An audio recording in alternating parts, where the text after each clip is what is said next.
golf a fantastic game, especially when you make that perfect putt. Hello everyone, my name's Nick French from Asian Ways. We specialize in building cross-cultural competency in business executives, helping you to perform better when dealing across cultural barriers. We offer a range of training programs in this field. Now, occasionally we get things wrong, and that's why today we're talking about golf. I'm going to share with you an experience that happened to me not so long ago. You know, golf is one of those wonderful opportunities to build better relationships with your service providers, suppliers, and customers alike. Where else can you spend 4 to 5 hours in a relaxed mode getting to know them better?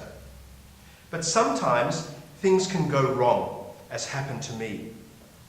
I was working for a South African company in Singapore, and it was decided that we were going to entertain some of our Indonesian customers on the golf course at a golf day in Jakarta.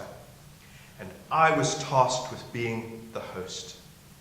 Now, it's customary when you invite guests for golf to give them a goodie bag of various branded items such as balls, tees and towels. So I asked our marketing department back in Johannesburg to assemble for me some gift packs of our branded golf items and send them across to Jakarta. They did this, I picked them up, and I welcomed my guests at the golf club on the day. I proudly handed over our gift bags.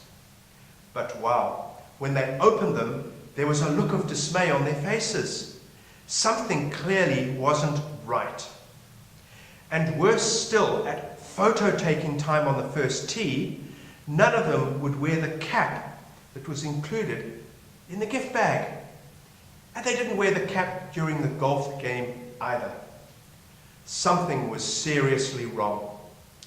Well, I was to learn later that in the Chinese community, if you give a man a green hat or a green cap, it means his wife is having an affair with another man.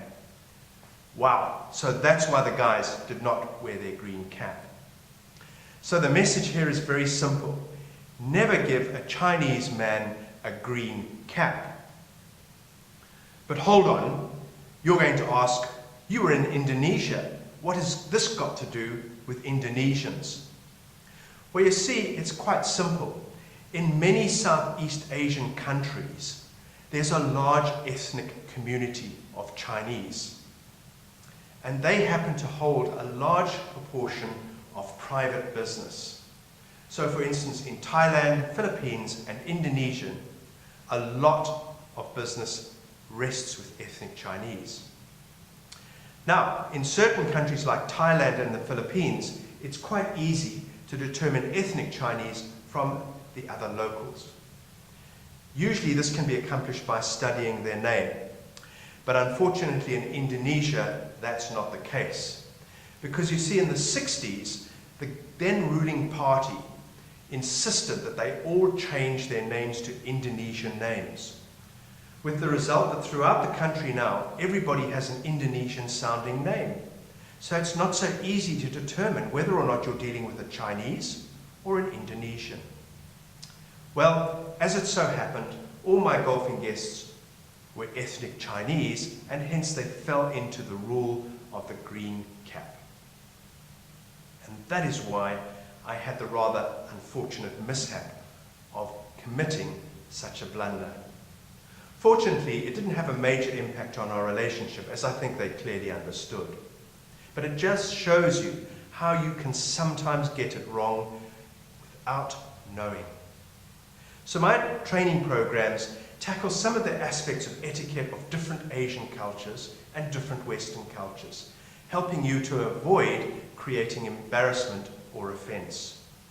I also run programs on how to understand the business style of other cultures so that you can perform better for better profitability.